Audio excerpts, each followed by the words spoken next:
They smiled, took the keys, and said thanks. Then my own daughter locked me out of the house for which I sacrificed everything to secure their future. The moving truck had just pulled away when I stood back and looked at the house. A soft breeze rustled the freshly trimmed hedges. The white paint glistened under the warm sun, and the windows sparkled spotless, reflecting a future I thought would be full of love. At 65, I didn't think I'd be starting over again. I never built a fortune, but I built a life brick by brick, hour by hour. I gave my youth to factory floors and overtime shifts. I missed birthdays and anniversaries to make sure the bills were paid. Every scraped knee, every doctor visit, every hot meal, that was me, behind the scenes, making it happen. And when my daughter, Mia, said she and her husband needed help buying a home, I didn't think twice. Dad, we just can't get approved for something big enough for the baby. We're short on the down payment ... And, well, interest rates are brutal, she had said over the phone, her voice low, like she hated even asking. But I loved her. I still do. I sold my home, the one I had lived in for over 3 decades, the one where her mother and I raised her, the one with the creaky stairs and the flower boxes she helped paint when she was 8. I cashed out my retirement savings, everything I had, all for them. The new house wasn't extravagant, but it was beautiful. 4 bedrooms, a small garden out back, and a room I hoped they'd let me stay in, just until I figured out what came next. They invited me to stay for the housewarming, and I thought that meant something. I showed up with a bottle of wine, wearing my old blazer that still smelled faintly of mothballs and memories. Mia greeted me with a hug, quick and distracted. "Hey Dad, glad you made it," she said.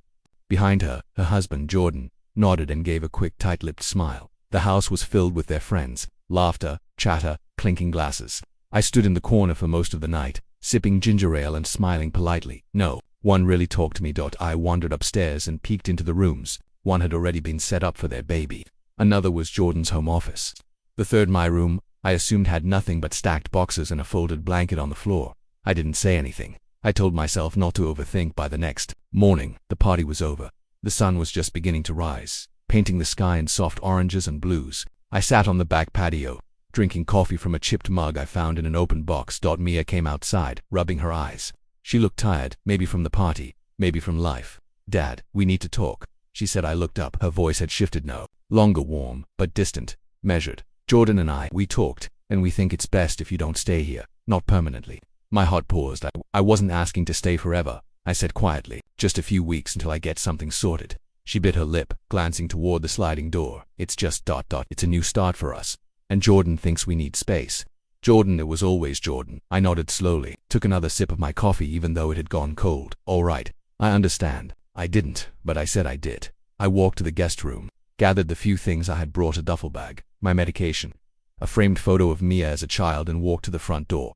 Mia followed, looking uncomfortable.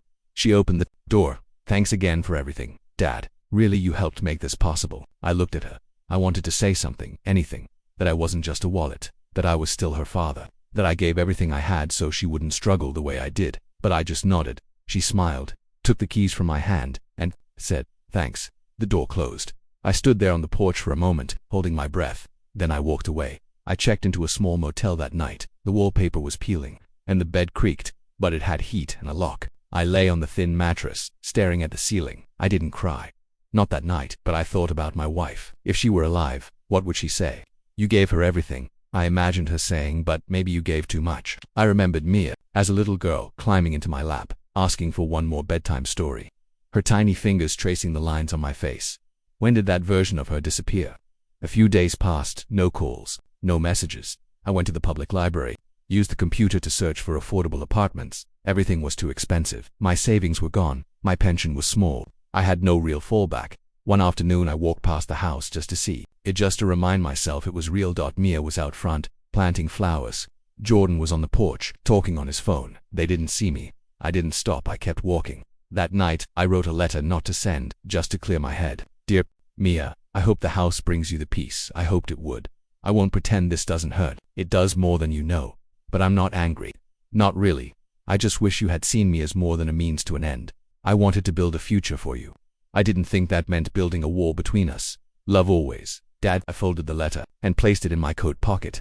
It's still there. The next morning I found a flyer at the motel desk. Volunteer work for retired seniors. It paid nothing but offered meals and a small stipend for transportation. I signed up the first day. I helped sort donations at a shelter. A little boy smiled at me when I handed him a clean jacket. "Thanks, Mr. His eyes reminded me of Mia's. Something in me softened. Maybe I hadn't lost everything, just ... Something I thought would always be there, and maybe, just maybe, that chapter wasn't finished yet. Maybe there was more to be written. I wasn't sure where I'd go next, but I was still standing, and for now, that was enough. The days blurred into each other. The shelter became a kind of routine. Wake up, shower in lukewarm water, ride the bus with the same few regulars, sort clothes, prepare lunches, listen to stories from strangers who had nothing, but still found something to laugh about. It was strange in a place filled with people who'd lost more than I had. I started to feel something I hadn't in weeks. Seeing even the staff started to remember my name. Gerald, the coordinator, would nod each morning and hand me a clipboard. "Reliable hands," he said once with a chuckle. Some of the younger volunteers called me Mr. Paul. One of them, Maria, always brought an extra muffin for me with her coffee run. "Blueberry, right?" she'd say with a grin. "You seem like a blueberry kind of guy." I wasn't, but I smiled and took it every time. The work didn't pay in dollars, but I was full every night. And for now, that was enough. I tried not to think about the house, about Mia, but thoughts don't ask for permission. They just show up. Some nights, lying in the shelter's shared room with a dozen other aging men, I would stare at the ceiling and wonder if she ever looked for me, if she ever thought about the weight of her decision. Did she see my coat was gone from the closet? Did she notice I didn't call? Or was the silence exactly what she wanted? Jordan's face often returned to my thoughts, always calm, always reserved, always looking through me. Maybe he never wanted me around to begin with. Maybe Mia knew it. Maybe she chose I didn't want to hate him. I didn't want to hate her either. But some days, it was hard to feel anything else. One afternoon, as I was sweeping the front walkway of the shelter, a small voice tugged at my ear. "Excuse me, Mr." I turned. A little girl, no older than 7, stood beside her mother holding a teddy bear with one button eye. She reached into a backpack and held out a folded paper. "It's for you." I took it, blinking in surprise. It was a drawing, crayon lines, big hearts, a house with smoke coming out of the chimney, and 3 stick figures, 1 taller, 2 smaller, all holding hands. "Thank you," I said, my voice catching. Mother nodded silently and walked on. I stood there a while, staring at the child's picture. My fingers gripped the paper like it was a lifeline. Later that night, I added it to the folded photo of Mia I kept tucked in my coat pocket. Some memories are worth protecting. One cold morning, Gerald asked me to help with a new project. They were setting up a small community kitchen downtown, closer to the inner city where winter hit the hardest. "You've got a quiet way of doing things," he said. "People feel safe with that. Think you can help train some of the new guys?" I hesitated. I never saw myself as anything special. Just a man who showed up on time and kept his head down. But I nodded. "Yeah, I can do that." And so I did. The kitchen was smaller, but warmer in spirit. People came not just for food, but for comfort, for conversation, for a little bit of light in otherwise gray days. I started remembering names, voices, faces. I started walking taller then. One afternoon, everything changed. I was restocking shelves in the pantry when Maria rushed in, breathless. "Mr. Paul, there's someone here asking about you. Says she's your daughter." My hand froze mid-air. It was like the air had been knocked out of my chest. "Where front entrance." She looks ... worried. I wiped my hands on my apron and made my way down the narrow hallway. There she was, Mia, hair tied back, dark circles under her eyes. She looked thinner, tired. When she saw me, she froze. "Dad." I didn't say anything, just looked at her. She stepped closer, nervously adjusting the strap of her handbag. I didn't know where else to look. "I called your old number, went by your house. Then the motel manager told me you hadn't been back." Still, I said nothing. She looked down. I made a mistake, a huge one. My hands felt cold even in the warmth of the building. "Jordan and we argued. A lot. About you. About money. About everything. And ... he left 2 weeks ago." I blinked, not from surprise, but from the flood of emotions I was trying to hold back. She went on. "I thought we were doing the right thing. I thought giving him space, listening to what he needed, what helped." She looked up. "But it hurt you. I see that now, and I can't take it back. But I can say I'm sorry. I truly am." Tears welled in her eyes. I didn't realize what I was doing until it was too late. The silence stretched between us. Not angry, not forgiving, just ... heavy ... Finally, I nodded toward the benches outside the kitchen entrance. "Sit with me." We sat. Her hands trembled. I clasped mine together tightly. "You were my little girl," I said quietly. "I gave you everything because I wanted you to have more than I ever did. I never asked for anything back. Just ... not to be thrown away." She sniffed. I was wrong. We sat there a long while talking, crying, sitting in silence. She asked questions about the shelter, the people, the work. I told her the truth, how I found purpose in unexpected places, how strangers offered me more warmth than I had felt in years, and how some nights I still stared at her picture and wondered where I went wrong. She reached into her purse and handed me an envelope. "It's not much, but it's a start. I want to make things right. Slowly, if you'll let me." I took the envelope but didn't open it. "It's not about money," I said. "I know. Her voice was soft. I want you to come back, at least visit. See, the baby, she asks about you now. She's talking. You'd love her little laugh. The thought stung, but it also warmed something inside me. I need time, I replied. Take all the time you need, but just ... don't disappear. Not forever, please. I looked out at the street. Cars passed. Clouds moved slowly across the sky. Life didn't wait. I turned to her. All right. Not forever. She smiled through her tears. We didn't hug. Not yet. But something had cracked open between us. A door. Maybe not fully, but enough for light to begin leaking in that evening. Maria asked if everything was okay. I simply nodded. Then I reached into my coat pocket, pulled out the drawing the little girl had given me, and placed it on the wall beside the pantry door. Underneath it, I added the photo of Mia I had carried. All this time, side by side, old and new, loss and hope. Nothing was fixed, but maybe, just maybe, something was beginning again. The following morning was quieter than usual. I walked into the shelter kitchen before sunrise, as I always did, but something in me felt different. Lighter, maybe, or heavier. I couldn't tell yet. Mia's visit stayed with me. Her voice, her eyes, the broken look she had when she said, I made a mistake. I wasn't ready to forgive. Not fully. But it no longer felt like I was carrying the weight alone. The silence between us had cracked, and in its place was something raw and unfinished. I hung up my coat in the corner, the one with the frayed sleeves and the old pocket that still held both the child's crayon drawing and Mia's picture. For a moment, I paused and touched the pocket, grounding myself before walking to the sink. Gerald was already prepping the breakfast line. Morning, Paul, he said, without looking up. Heard you had a visitor. I raised an eyebrow. Maria talked. She talks when she worries, he replied with a slight smile. She thought you might need someone to check in. I'm all right. He nodded, then handed me a clean apron. Good, because the kids from the high school are coming in today to help. Community hours, they single quotes re ... energetic. He said that word like it was both a promise and a warning. By 9. The kitchen was louder than usual. Teenagers bounced through the space with uneven energy, some eager, some looking like they'd rather be anywhere else. One of them knocked over a crate of apples and muttered a curse under his breath. I walked over and crouched beside him to help pick them up. Try to grab the ones that didn't bruise, I said quietly. He looked up a little startled by my calm tone. Most adults would have barked by now. Sorry, he said. No harm done, I replied. Just make it right. That's the part that matters. He paused, then nodded. More careful now. I stood and carried the crate back to the pantry that had become my way of moving through life. Make it right, if you can. If you can't, at least do no more harm. Later, during the lunch shift, Maria pulled me aside. She came back. I felt my chest tighten before she even said the name. Mia. She nodded toward the entrance, and there she was. Different this time. She wasn't standing. She was sitting, waiting, holding a small plastic container in her lap. She saw me and smiled gently. I brought you something, she said when I approached. I sat across from her at the table by the window. She opened the lid and slid it toward me. It was meatloaf, my wife's recipe. How did you... I found Mom's old notebook, she said. The one with the stained pages and coffee rings. I had to guess on a few things. Hope it tastes like hers. I took a bite. It was close, not exact, but enough to stir memories I hadn't let rise in years. I nodded slowly. She'd be proud. Mia smiled again, this time with a quiet ache behind it. We didn't say much during the meal, but that didn't matter sometimes. Silence says what words can't. Before she left, she asked if she could visit again. If it's all right with you, she added. I told her she could. She stood, reached out, then stopped. I saw the hesitation in her hands, the want to hug me, but the fear it might not be welcomed, so I reached first. A brief embrace, but it meant everything after she left. I found myself sitting at the same table long after the lunch rush was over. The window beside me let in soft, fading light, and in that moment I realized how much I had missed being seen, not just noticed, seen. Over the next few weeks, Mia began visiting more, sometimes alone, sometimes with her daughter, Lily. The first time Lily ran into the shelter kitchen and called me Grandpa. I almost dropped a dish I was drying. She was a firecracker of a girl, all curls and questions. Why do you wear that coat every day? What's your favorite color? Did Mommy really live with you when she was little? Every answer made her eyes widen like she was discovering a whole new world, and in many ways, she was. Through her, Mia and I found pieces of each other again. Not everything was fixed.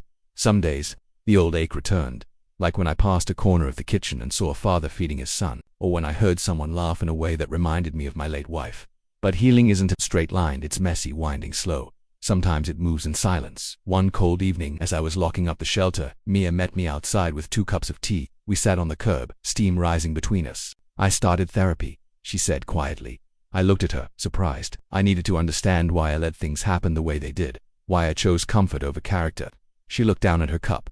Jordan never liked you. He thought you were old-fashioned. In the way, didn't want to admit he might be right, but deep down, I knew he wasn't. She paused. I was scared. I thought if I didn't pick a side, I'd lose both of you. But in trying not to choose, I ended up hurting you the most. I listened, let her speak. Sometimes people need to say things out loud to hear their own truth. I didn't give advice, didn't pass judgment. I just sat with her. Tea growing cold in our hands. A father, a daughter trying. That was enough for now. A few nights later I got a call. Not from Mia, from Gerald. You ever thought about doing this full-time? The shelter? We're expanding. New location across town. They need someone steady. Someone who knows how to hold a place together without making noise about it. I was quiet for a long time. Then I said, I'm not trained. You'll live, that's better. I told him I'd think about it. That night I walked to the old house, not to confront, just to see. The lights were on. Lily's laughter drifted through the window. Mia sat on the floor with her, playing some kind of game. They didn't see me. I didn't knock. I just watched for a moment, then turned and walked. Away, back to my room, back to the photo and the drawing in my coat pocket, back to the small bed and the hum of the radiator. But something was different. This time, when I lay down, I didn't feel forgotten. I felt like a chapter was slowly being rewritten, not erased, not replaced, just ... renewed, and the pages ahead were still blank, waiting. The night air crept in through the half-open window, brushing against my skin like a distant memory I couldn't quite grasp. I sat on the edge of the motel bed, staring at the ceiling fan as it spun slowly, each rotation pulling me deeper into thoughts I had tried so hard to avoid. The hum of the blades filled the silence, but it didn't drown out the echo of her voice. Pay rent or leave. 3 words, not yelled, not whispered, just said like they didn't mean a thing. But they shattered something in me, something that had held on through years of struggle, loss, and rebuilding. I had held her in my arms when she was born. I had held her hand through scraped knees, broken hearts, and teenage rebellion. But now I held nothing, not even a place in her life. The lamp flickered once, and I looked over to the nightstand where a photo still sat in my wallet, faded, crumpled at the corners, a younger me smiling wide, with a girl on my shoulders, her hand stretched up like she could touch the sky. She used to call me her hero. Wondered when I stopped being that. The motel room smelled faintly of dust and stale coffee. Outside, a dog barked in the distance and tires crunched over gravel. Life was moving forward, indifferent to my wreckage. The hardest part wasn't losing the house, it was losing the meaning behind it. Everything I had built, every nail I hammered, every dollar I saved, every hour I worked, it was all for her. And in one cold sentence, she stripped it all away. I closed my eyes and tried to remember the last time she hugged me without a motive. Couldn't. Maybe I hadn't noticed the slow unraveling. Maybe I'd been so caught up in providing that I forgot to protect the connection. The door to the motel room groaned slightly, and I startled, half expecting some ghost of the past to walk in, but it was just the wind. I sat back down, hands resting on my knees, breathing deep as if air could fill the space she left. I kept going over what I could have said, what I could have done differently. Should I have fought for the house? Should I have yelled back? But I didn't. I left quietly because I knew if I stayed I'd say things I couldn't take back, and even through the betrayal, I couldn't hurt her. I never could. There was a knock at the door, 3 short raps. I hesitated, then rose slowly, half dreading, half hoping. When I opened it, a familiar face stood there. Margaret. She looked the same, maybe a bit more worn, like time had brushed its fingers across her cheeks. We hadn't talked in years, not since the funeral. I heard what happened, she said softly. I stepped aside, letting her in without a word. She sat at the edge of the bed, and for a while, we just sat in silence, the past swelling between us. I always thought she was different, Margaret finally said.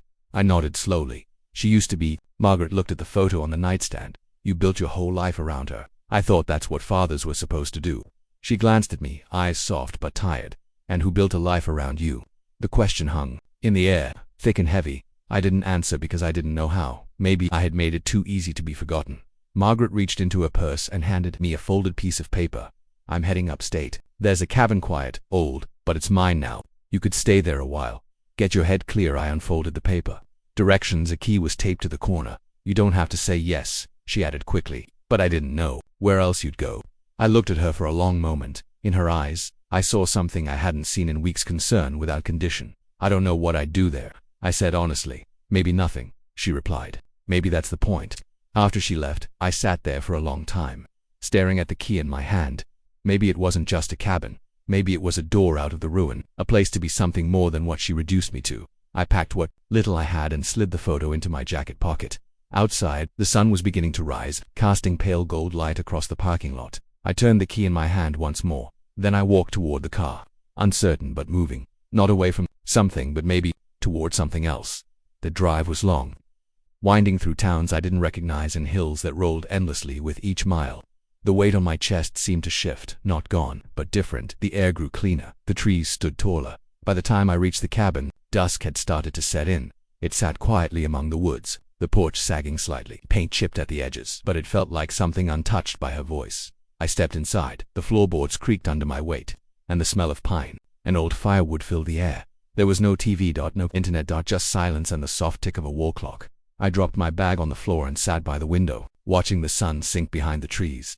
I didn't know what tomorrow would bring. I didn't even know what I wanted it to bring, but for the first time in weeks, I felt the space to breathe.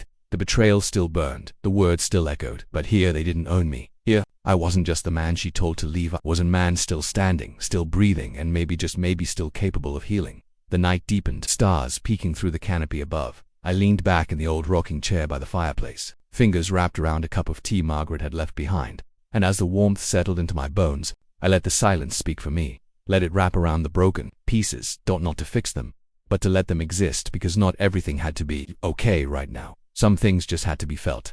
Outside, the wind rustled the trees. Inside, the fire crackled softly, and somewhere between those sounds, I began to remember what it felt like to be alone without being lost. I didn't know where this path would take me. I didn't know if she'd ever understand what she had done, but I knew I had walked away not in weakness, but in quiet strength, and that was something she couldn't take away. Not ever. The chair creaked as I leaned back further. I closed my eyes, and for now, that was enough to simply be, to simply breathe, to wait not for her, but for whatever came next.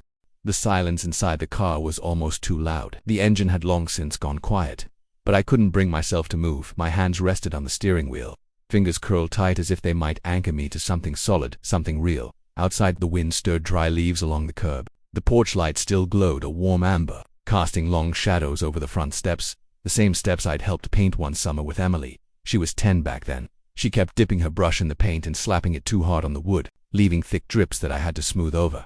She laughed the whole time, and now, years later, she stood behind that same door and wouldn't open it. The house looked the same. The curtains were drawn, but I could see the faint outline of the old lamp in the hallway, the one she used to call a glow tree.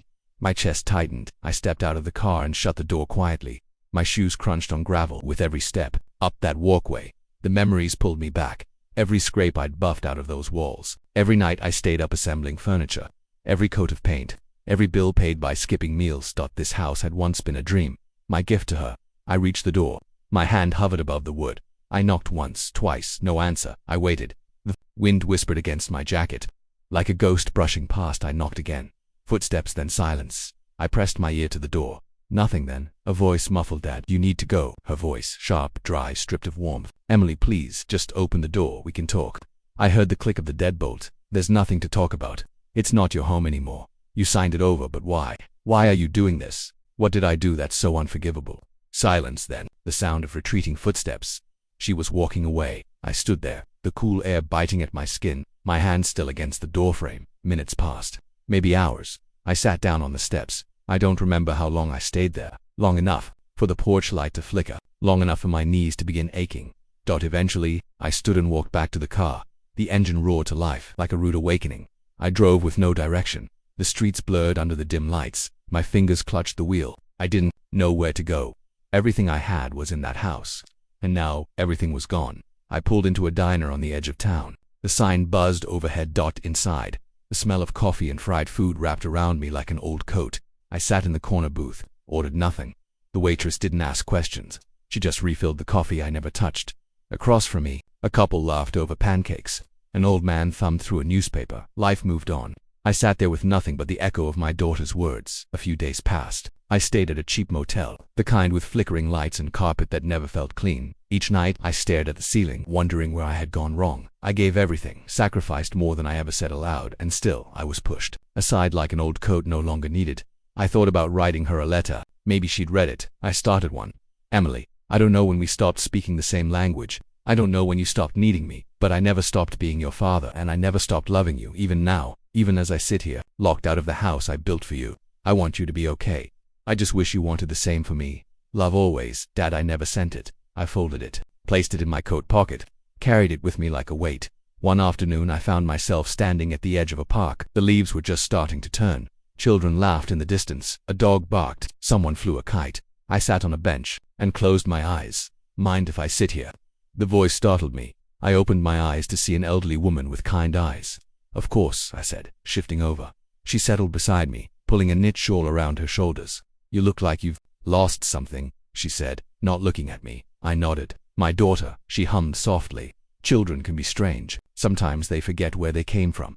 I turned to her. But why? I gave her everything. That's the thing, she said gently. They don't always ask for what we give, and sometimes they mistake love for control. I stayed quiet. She reached into her bag and pulled out a small loaf of bread.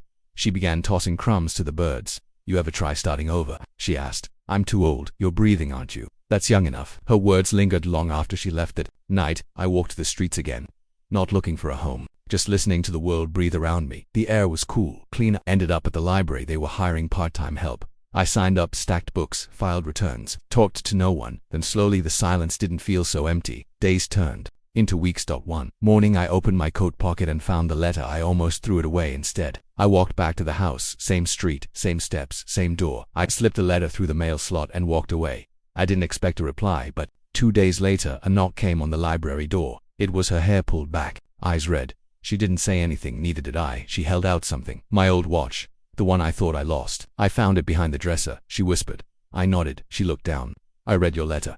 The silence stretched. I don't know why I did it, she said. I was angry, confused, and I thought pushing you away would make it easier. Easier for what? To live without feeling like I owed you. I looked at her. You never owed me, Emily. I was your father. That was my choice. Her lips trembled. I'm sorry. The words were soft, barely there, but they reached me. I opened the door wider. She stepped in. We stood among shelves of quiet books for the first time in a long while. It felt like a new chapter had begun, not a perfect one, not without pain, but maybe, just maybe, one worth reading. And in that moment, I no longer felt like a man who had lost everything. I felt like a father, learning how to be one all over again.